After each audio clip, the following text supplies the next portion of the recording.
அவர் வழியிலே வந்தவர்கள் நாம். அவர் திசை நோக்கி சென்றவர் நாம். அவர் திசை காட்டுகிற இடத்தில் மக்கள் வாக்களித்த வெற்றி பெற்றவர் நாம். இது எதற்காக சொல்லுவேன் சொன்னால், அப்படிப்பட்ட தலைவர்கள் இந்த இயக்கத்தை வழிநடத்தி சென்றார்கள்.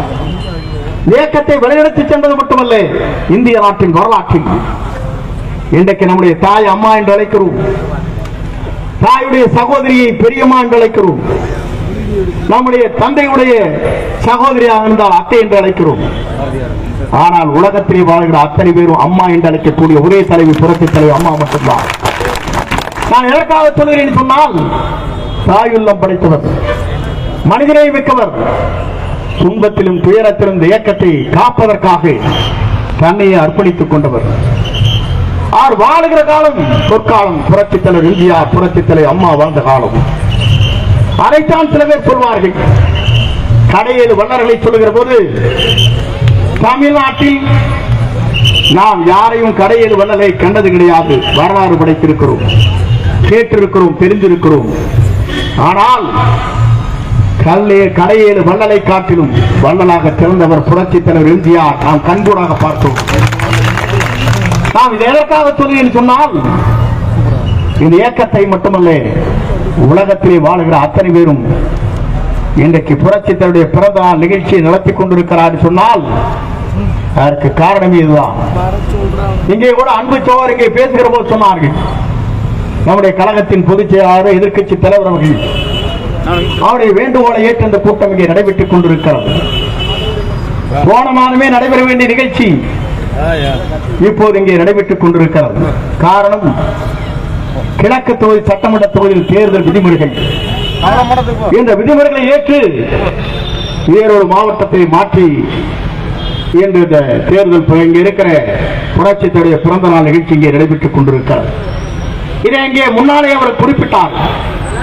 நான் குறிப்பிடுவதற்கு காரணம், ஒரு இயக்கத்தை எப்படி வழிநடத்தி சென்று கொண்டிருக்கிறார் என்பதற்கு நீங்கள் புரிந்து கொள்ள வேண்டும். எத்தனையோ திட்டங்கள் இருக்கிற போது ஒவ்வொருவரும் பச்சையோடு வாழ்ந்துவிடக் கூடாது என்பதற்காக இருந்து அரிசியை வழங்கிய ஒரே தலைவி புரட்சித் தலைவி அம்மா அவர்கள். இந்தியாவிலே 6 மாதங்களை வழங்கிய தலைவி புரட்சித் தலைவி அம்மா அவர்கள். தாலிக்கு தங்கத்தை வழங்கிய தலைவி புரட்சித் தலைவி அம்மா அவர்கள்.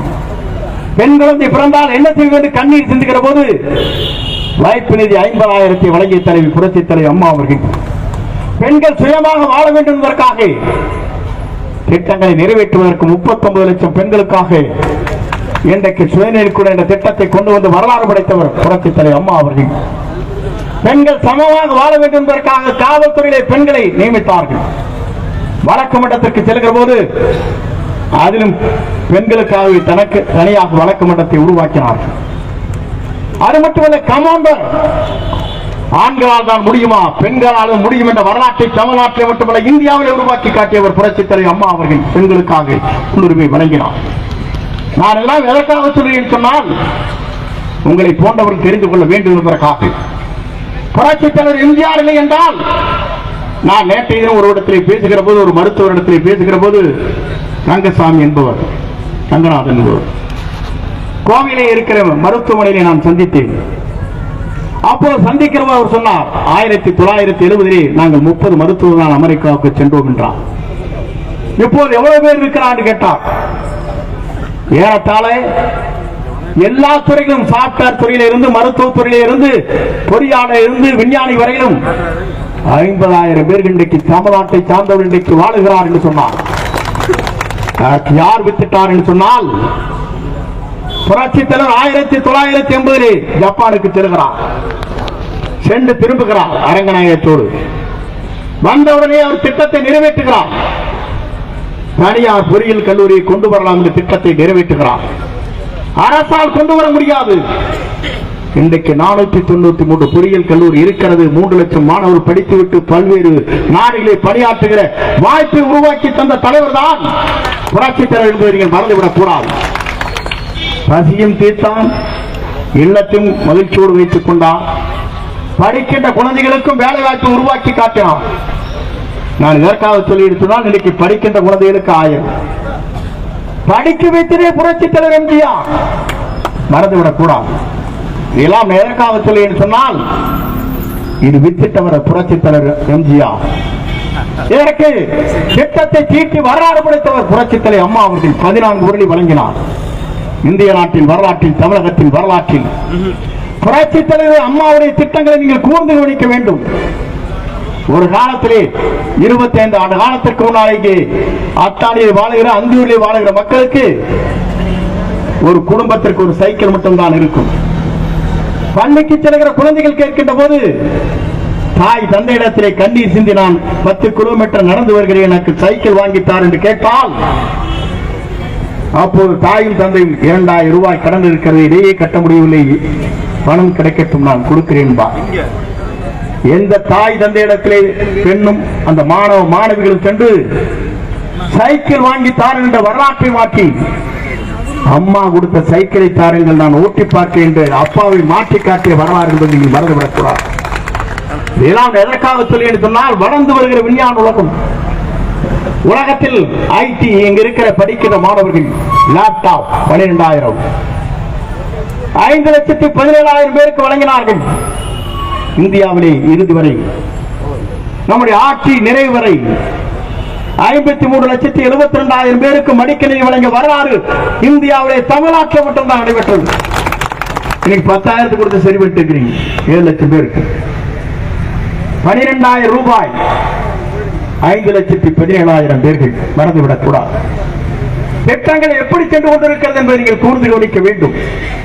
தாலிக்கு தங்கத்திற்கு 786 கோடி ரூபாய் நிறுத்தப்பட்டிருக்கிறது. அந்த திட்டத்தில் இது இணைக்கப்பட்டிருக்கிறது.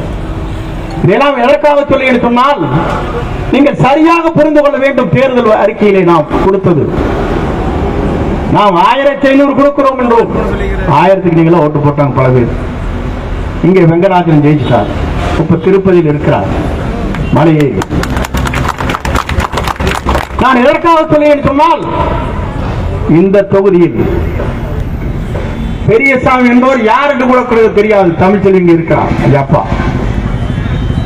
சேவல் புறாவிலே, சத்தியமங்கலத்திலே, தாளவாடியிலே ஆசிரியராக இருந்தவர். அவரை அடையாளம் காட்டியவர் நீங்கள்.